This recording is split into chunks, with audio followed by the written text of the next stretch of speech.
Join करने के लिए वेटिंग रूम बना रखा है इसमें। अच्छा हाँ, ठीक है।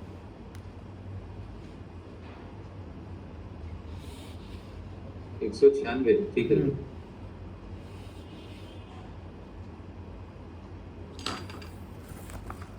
ठीक है।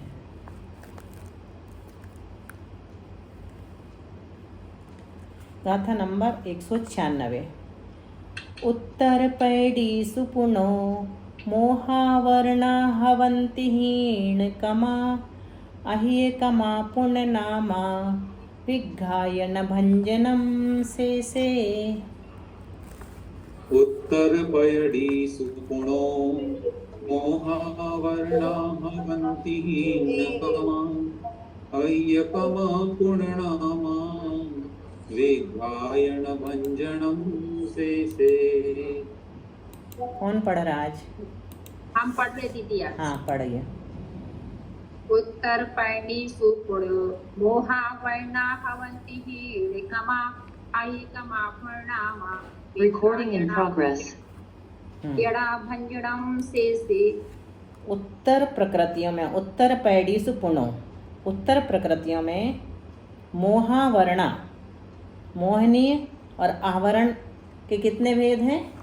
2। कौन कौन से? ज्ञानावरण और दर्शनावरण। तो मोहावरणा से 3 कर्म लेंगे, मोहिनी कर्म, ज्ञानावरण और दर्शनावरण के भेदों में हवंति हीन कमा, क्रम से हीन हीन द्रव्य है।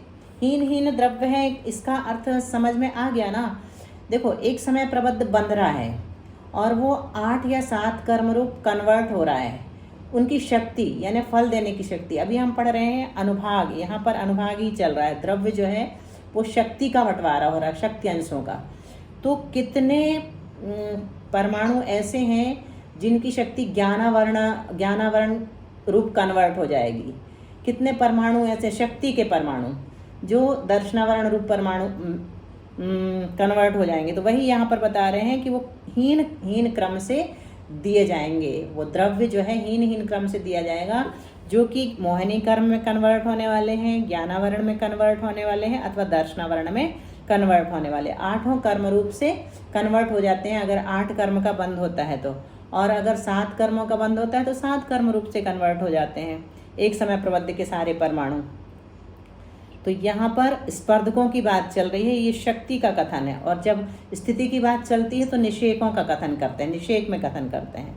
और शक्ति की बात करते हैं तो शक्त्यंश अविभाग प्रतिच्छेद के रूप में करते हैं ना। अहि कमा पुण्य नामा विघ्घाय, नाम कर्म और विघ्न किसको कहते हैं? अंतराय कर्म को। तो नाम कर्म और अंतराय कर्म के भेदों में अहि कमा पुण्य, क्रम से अधिक अधिक द्रव्य दिया जाता है। शेषा न भंजनम, बाकी बचे कौन से 3 कर्म हैं? 5 तो हो गए, वेदनीय, गोत्र और आयु। इन तीनों के भेद में बंटवारा नहीं होता। क्यों नहीं होता? क्योंकि इनकी एक एक प्रकृति ही एक काल में बनती है। साता वेदनी के 2 भेद हैं, कौन कौन से? तो साता वेदनी अगर बंधेगी तो उसी समय असाता वेदनी बन सकती कि नहीं? नहीं बन सकती। इसी प्रकार उच्च गोत्र के 2 भेद हैं, गोत्र कर्म के 2 भेद हैं, कौन कौन से? उच्च और नीच। तो जिस समय उच्च गोत्र कर्म बंध रहा है उस समय नीच गोत्र नहीं बन सकता। आयु कर्म के कितने भेद हैं? 4 में से कितनी आयु एक साथ बंध सकती हैं? सिर्फ एक ही आयु बंधेगी। इस कारण से इनमें इनके भेदों में बंटवारा नहीं होता। जितना भी द्रव्य सब उस एक ही भेद को दे दिया जाता है। उत्तर प्रकृतियों में यहाँ पर विभाग का क्रम बता दिया। क्या बताया? ज्ञानावरण, दर्शनावरण और मोहिनी को तो हीन हीन क्रम से द्रव्य देते। हीन हीन क्रम से मतलब जैसे मति ज्ञानावरण के जितने भेद हैं, उत्तर प्रकृति का चल रहा है, ज्ञानावरण के कितने भेद हैं? 5। कौन कौन से? तो सबसे अधिक द्रव्य दिया जाएगा। हाँ, सबसे अधिक द्रव्य दिया जाएगा पहली बार में। अभी बंटवारा करेंगे बहुभाग एक भाग का, तो मति ज्ञानावरण का। फिर उससे कम दिया जाएगा श्रुतक ज्ञानावरण को, उससे कम दिया जाएगा अवधि ज्ञानावरण को, उससे कम दिया जाएगा मनः पर्याय ज्ञानावरण को। हीन क्रम है ना। और सबसे कम दिया जाएगा केवल ज्ञानावरण को, क्योंकि केवल ज्ञानावरण जो है सर्वघाती प्रकृति है। सर्वघाती प्रकृतियों को वैसे भी अनंतवा भाग दिया जाता है, और बहुभाग यानी सबसे अधिक जो है अनंत गुणा वो देशघाती प्रकृतियों में जाता है। नाम और अंतराय को अधिक अधिक द्रव्य देते हैं, मतलब अधिक क्रम से द्रव्य देते हैं। वेदनी, आयु और गोत्र इनका बंटवारा नहीं होता। क्या कारण बता दिया? क्योंकि एक काल में एक ही उत्तर प्रकृति का बंध होता है। अब गाथा नंबर 197। सव्वावर्णम दव्वम अनंत भागो दुमूल पैडीनम शेषा अनंत भागा देशावर्णम हवे दव्वम। सौवावर्णं दौवहम् अनन्तमूलपयडीनं शेषा अनन्तभागा देशावर्णं हवे दौवम्। सप्पावर्णं दव्वम् अनन्तभागोदुमूलपैडीनं शेषा अनन्तभागा देशावर्णे हवे दव्वम्। यहाँ पर गाथा में बता रहे हैं कि देशघाती का द्रव्य कितना होता है और सर्वघाती का द्रव्य कितना होता है। तो कहते हैं आवर्णम, सव्वावर्णम मतलब ज्ञानावरण, दर्शनावरण और इसी से ले लिया मोहिनी। इन तीन मूल प्रकृतियों के अपने अपने द्रव्य में, दव्वम यानी द्रव्य में, अपने अपने द्रव्य में क्या करना है? यथा योग अनंत भागो, अनंत का भाग देने से एक भाग तो क्या होता है? सर्वघाती का द्रव्य होता है। मूल पैडीनम मतलब मूल प्रकृतियों के अपने अपने द्रव्य में, मूल पैडीनम दव्वम। सव्वावर्णम मूल पैडीनम दव्वम, ज्ञानावरण, दर्शनावरण, मोहिनी। इन तीन मूल प्रकृतियों के मूल पैडीनम अपने अपने दव्वम यानी द्रव्य में यथायोग अनंत भागो, अनंत का भाग देने से जो एक भाग आता है वो सव्वम सर्वघाती का द्रव्य होता है। यहाँ पर भी सव्वम लगा लेना। और बाकी शेषा यानी बाकी जो बचा अनंत बहुभाग, एक भाग निकल जाता है तो हमेशा क्या बचता है?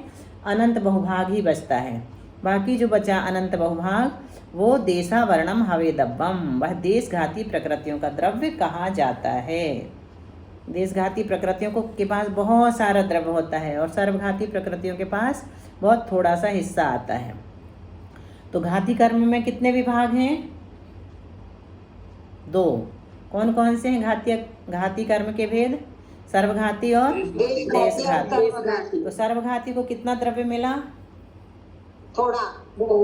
कितना थोड़ा?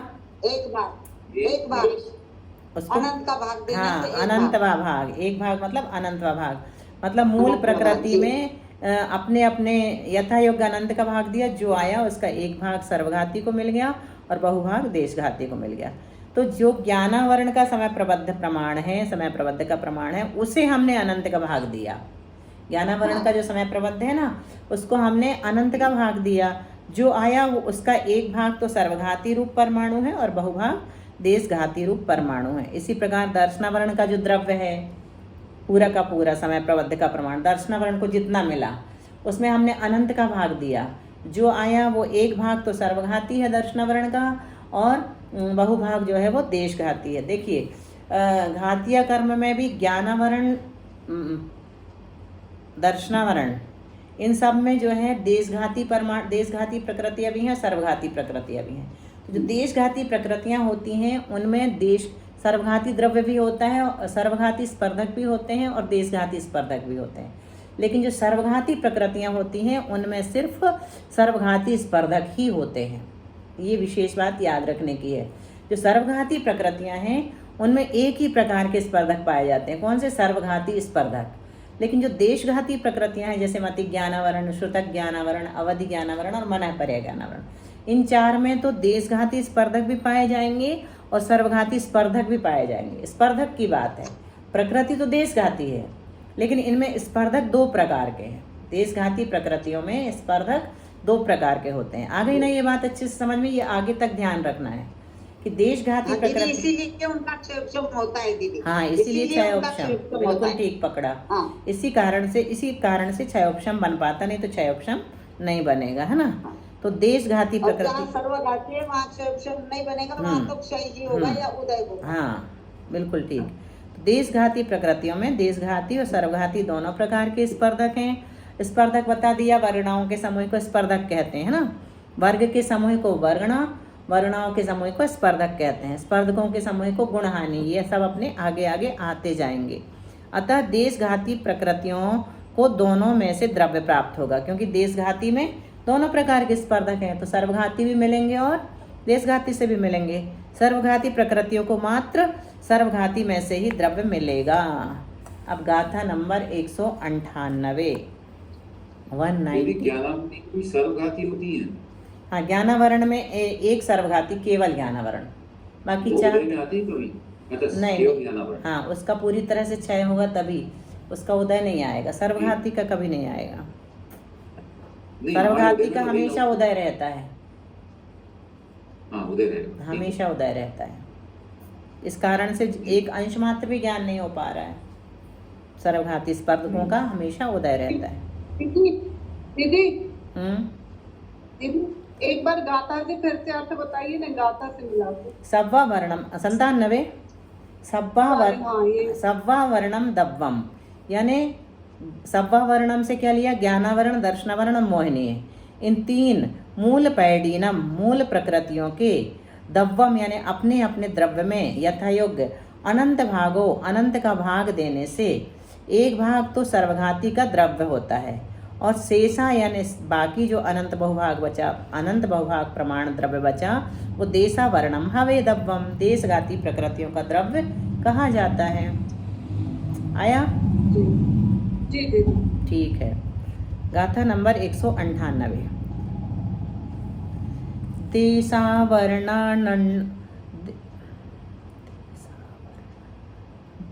देशावर्णन्नो न भत्थम तु अनंत संख्यमेत्तम खु सव्वावर्ण धनट्ठम पडिभागो हो दिघादीनम। देशावरणर्णौर्णभत्थं तु अनंत संखमेतं खु सौवावरणधनट्ठं पडिभागो बोधिघादीनम्। देशावर्णोर्णभत्तं तु अनंत संख्यमेतं खु सव्वावर्णघनत्वं पणिभागो बोधिघादीनम्। तो यहाँ पे क्या कह रहे हैं? थोड़ी सी एक और नई टर्मिनोलॉजी में से नया शब्द आया है ना, आगम की गणित की टर्मिनोलॉजी में से। तो देशावर्ण अन्योन्नभत्थम तु अनंत संख्यमेत्तम खो, चार जो ज्ञानावर्णादि देशघाती प्रकृतियों की अन्योन्याभ्यस्त राशि अनंत संख्या प्रमाण है। चार जो ज्ञानावरण आदि देशघाती प्रकृतियां हैं, ज्ञानावरण की चार देशघाती प्रकृतियां, मति ज्ञानावरण, श्रुत ज्ञानावरण, अवधि ज्ञानावरण आदि चारों लेकिन ना, ज्ञानावरण, दर्शनावरण, घातियां जो है नहीं, लेकिन देशघाती कह रहे हैं यहाँ पर ना। तो देशघाती केवल ज्ञानावरण में थोड़ी सब में होगी ना, वो भी सब में होंगी, लेकिन वो तो चारों में होंगी, परंतु ज्ञानावरणादि देशघाती प्रकृतियों की सबका लगा सकते हैं। अभी गणित हल करेंगे तो देखते हैं, हो सकता है सबका लगा लिया हो, क्योंकि इन्होंने ऐसा डाला है चार ज्ञानावरणादि देशघाती, ऐसा कर दिया तो बन तो नहीं रहा है वो अर्थ। हम जो कह रहे हैं बनना तो चाहिए चारों कर्मों का, जैसा कि आप कह रहे हैं। तो अभी निकालते हैं गणित में अपन। तो ज्ञानावरणादि चार कर्मों की देशघाती प्रकृतियों की, चारों लगा लो, ज्ञानावरणादि चार कर्म घातीय कर्मों की देशघाती प्रकृतियों की अन्योन्नभत्तम, अन्योन्यभ्यस्त राशि कितनी है? अनंत संख्यमेत्तम, अनंत संख्या प्रमाण है। वही राशि सर्वघाती सव्वावर्ण धनट्ठम पडिभागो होति घादीणम, यह वही राशि सर्वघाती प्रकृतियों के द्रव्य प्रमाण को सव्वावर्ण धनट्ठम यानी सर्वघाती प्रकृतियों के द्रव्य प्रमाण को, धन यानी द्रव्य, धन को द्रव्य कहते हैं। तो सर्वघाती प्रकृतियों के द्रव्य प्रमाण को निकालने के लिए घातीय कर्मों का घादीनम पडिभागो होती, घातीय कर्मों का प्रतिभाग होता है। देखो अब इसको गणित के माध्यम से थोड़ा सा समझ दिया होगा कुछ। सर्वघाती और देशघाती द्रव्य में अनुभाग की अपेक्षा अनंत गुणहानियाँ होती हैं। देखो हम लोगों ने देखा था पहले 6 गुणहानि, 8 समयों की 1 गुणहानि, 48 समयों की 6 गुणहानि। एक चार्ट देखा था ना अपन ने, तो वहाँ पर 6 गुणहानि थी। 6 गुणहानि का मतलब अनंत गुणहानि होता है। 6 तो अपन उदाहरण में देते हैं अंक संदृष्टि में, तो वही बात यहाँ पर कह रहे हैं कि गुणहानियाँ कितनी होती हैं, तो सर्वघाती और देशघाती द्रव्य में अनुभाग की अपेक्षा, अनुभाग स्थिति की अपेक्षा नहीं लगा रहे, किसकी अपेक्षा लगा रहे, अनुभाग की अपेक्षा कितनी गुणहानियाँ होती हैं, तो कहते हैं अनंत गुणहानियाँ होती हैं। सर्वघाती द्रव्य की गुणहानियाँ अनंत हैं, जो शैल से दारू के अनंत बहुभाग तक हैं। अब हमने 4 भाग देखे थे ना, लता, दारू, अस्थि और शैल। तो लता दारू को क्या कहा था, द्विस्थानी, लता और दारू का अनंतवा भाग। यहाँ तक तो क्या होता है, अनंतवे भाग तक स्पर्धक जो है वो अलग प्रकार के होते हैं, यानी कि दारू से लेकर के फिर अस्थि और शैल, इनकी स्पर्धक अलग प्रकार के होते हैं, मतलब शक्ति बढ़ती चली जाती क्रम से। तो सर्वघाती द्रव्य की गुणहानियाँ अनंत हैं, जो शैल से दारू के अनंत बहुभाग तक हैं। कहाँ से लेना, शैल सबसे ऊपर वाला, फिर अस्थि और फिर दारू का अनंत बहुभाग ले लेना। यहाँ सर्वघाती, ये सब सर्वघाती द्रव्य की गुणहानियाँ कहलाएंगी। और देशघाती द्रव्य की गुणहानियाँ भी अनंत हैं। वो कहाँ से कहाँ तक हैं, तो दारू के अनंत विभाग से लता तक हैं। चित्र दिख रहा है ना आप लोगों को बंद आँखों से, तो दारू का अनंतवा भाग लिया था अपन ने, फिर सम्यक तो प्रकृति बताने के लिए उसका भी अनंतवा भाग एक बार और ले लिया था, लेकिन यहाँ पर उसको नहीं ले रहे हैं। यहाँ पर सीधा ले लिया शैल, अस्थि और दारू का बहुभाग, 2.25 ले लिए, और फिर 1.25 को हमने किस में डाल दिया, देशघाती द्रव्य की गुणहानियों में डाल दिया। देशघाती द्रव्य की गुणहानियाँ भी अनंत हैं, जो दारू के अनंत विभाग से लता तक है, नीचे तक, कम शक्ति वाले हैं। इनकी शक्ति बहुत कम है। तो देशघाती द्रव्य की गुणहानियों की अन्योन्याभ्यस्त राशि ही प्रतिभाग का प्रमाण है। देशघाती द्रव्य की गुणहानियों की अन्योन्याभ्यस्त राशि किसे कहते हैं, तो 2 में 2 जो संख्या है उसमें नाना गुणहानि का गुणा कर दो, नाना गुणहानि की घात लगा दो, 2 की घात नाना गुणहानि। और नाना गुणहानि हमने कितनी मानी है, 6, तो मतलब 2 में 2 का 6 बार गुणा करो तो अन्योन्याभ्यस्त राशि निकल आती है। तो 2 में 2 का 6 बार गुणा करते हैं तो 64 आता है अंक संदृष्टि में, तो वो नाना गुणहानि कहलाती है। यहाँ पर देखो दिया है, आइए दिया है, ज्ञानावरण का सर्वघाती द्रव्य कितना मानते अपन, सर्व ज्ञानावरण द्रव्य बटे देशघाती की अन्योन्याभ्यस्त राशि। अब इसको हम कैसे लिखेंगे, अन्योन्याभ्यस्त राशि को, तो ये लिखा है 2 की घात नाना गुणहानि। और नाना गुणहानि कितना माना है, नाना गुणहानि 6 होती हैं, तो 2 का 2 में, हाँ क्या कहा, चलिए अन्योन्याभ्यस्त राशि यहाँ पर समझ में आ गई। सामान्य रूप से 2 की घात नाना गुणहानि हम कहेंगे तो ये तो अर्थ संदृष्टि कहलाएगी, और 2 की घात 6 कहेंगे तो वो अंक संदृष्टि कहलाएगी। अब उदाहरण में सर्वद्रव्य हम कितना मान रहे हैं, 6300 मान रहे हैं, 6300 ही लेते हैं। निषेक रचना यंत्र जब अपन बनाते ना, स्थिति रचना यंत्र में जब निषेकों की रचना करते हैं तो वहाँ पर 6300 ही द्रव्य रहता है ना, चार्ट जब भी खोलेंगे तो। और देशघाती की गुणहानि कितनी ली है, 2, और सर्वघाती की गुणहानि कितनी, 4 ली है, ये मान लिया उदाहरण में। अब सर्वघाती का द्रव्य निकालने के लिए क्या करेंगे, 100 धन 200 धन 400 धन 800 बराबर 1500 निकल गया। ये कैसे निकला, तो देखिए यह पूरा निकालने हेतु क्या किया, सर्वद्रव्य मतलब 6300 मैं क्या किया, देशघाती की अन्योन्याभ्यस्त राशि का भाग दिया। तो देशघाती की अन्योन्याभ्यस्त राशि दिख रही कितनी है, 2, ये लिखा है यहाँ पे 2। अन्योन्याभ्यस्त राशि अकेली 64 है, लेकिन देशघाती की गुणहानि जो है वो कितनी है, 2। देशघाती की अन्योन्याभ्यस्त ले रहे हैं, अन्योन्याभ्यस्त तो वही निकलेगी। तो 6300 बटे 2 की घात 2 कर दिया। देशघाती की अन्योन्याभ्यस्त हम कैसे निकालेंगे, 2 देशघाती की गुणहानि 2 मानी है, और 2 में नाना गुणहानि का क्या करना है कि घात लगाना है, दो में हमने क्या, स्क्वायर करना है 2 का हाँ 2 में 2 का 2 बार गुणा करना है, हाँ 2 ही बार करना है सीधा, है ना। 2 की घात 2 कर दिया। क्यों किया 2 की घात 2? हाँ, क्योंकि 2 की देश घाती गुणहानी हमने 2 मानी है, ठीक है। इसलिए देश घाती के अन्योन्याभ्यस्त की जगह हमने क्या लिख दिया, 2 की घात 2, तो कितना आ गया 6300/4 आ गया, बराबर लगभग 1500 आ गया अपना, बराबर लगभग क्या हो गया, ये 1500 आ गया। ये क्या आया अपना, ज्ञानावरण का सर्वघाती द्रव्य, इतना निकल करके आया है, सर्वघाती द्रव्य ज्ञानावरण का। अब ये सामान्य गणित है, इसको थोड़ा थोड़ा समझ लो, और ज़्यादा समझना हो तो रिपीट करके सुन सकते हैं आप लोग। बाकी प्रदेश बंध हम लोग छोड़ नहीं रहे हैं, ये हमारी बहुत बड़ी उपलब्धि है, नहीं तो बहुत लोग छोड़ करके आगे बढ़ जाते हैं कि गणित पढ़ने से कोई फ़ायदा नहीं है। तो हम लोग एक नज़र फिर भी डाल के ही आगे चल रहे हैं। समय अपना होने वाला है, एक गाथा देख लेते हैं।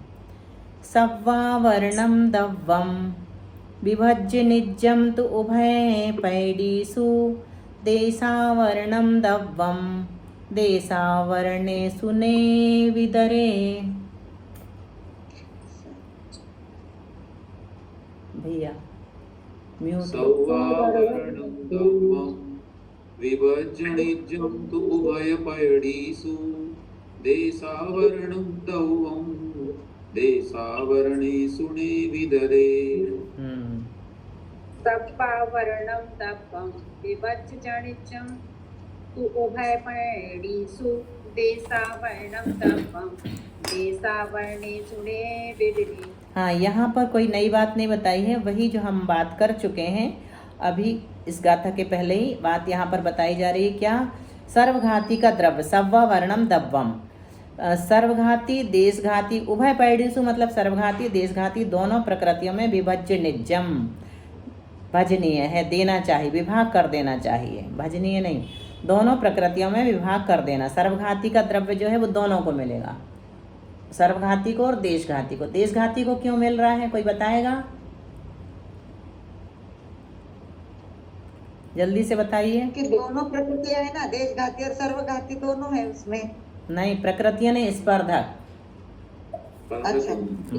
दोनों प्रकार के स्पर्धक उसमें पाए जाते हैं देशघाती में, इसलिए उसको सर्वघाती का द्रव्य भी मिलता है। और देशावर्णं दब्बम देशावर्णेषु नेविदरे, देशघाती का द्रव्य, देशघाती द्रव्य का विभाग देशघाती में ही देना, अन्य में नहीं देना, केवल ज्ञानावरणादि सर्वघाती या प्रकृतियों में नहीं देना। तो सर्वघाती द्रव्य के 2 भेद किए हैं, सर्वघाती और देशघाती, और देशघाती के सिर्फ एक देशघाती प्रकृति। सर्वघाती प्रकृतियों में देशघाती स्पर्धक पाए ही नहीं जाते, इसलिए उनमें देशघाती में से द्रव्य नहीं मिलता है। देशघाती प्रकृतियों में दोनों प्रकार के स्पर्धक हैं, इसलिए उनमें दोनों द्रव्यों में से द्रव्य मिलता है। अब गाथा नंबर 200 यहीं तक रखे हैं ना भैया? जी दीदी, 9 बज गया, हमको निकलना भी है, ट्रेन हमारी। अच्छा, कहाँ जा रहे हैं आप फिर? अपनी कल क्लास नहीं होगी? हाँ दीदी, कल वर्कशॉप, 1 मिनट ये रिकॉर्डिंग कर देते हैं। Recording stopped. दीदी हमारी कोई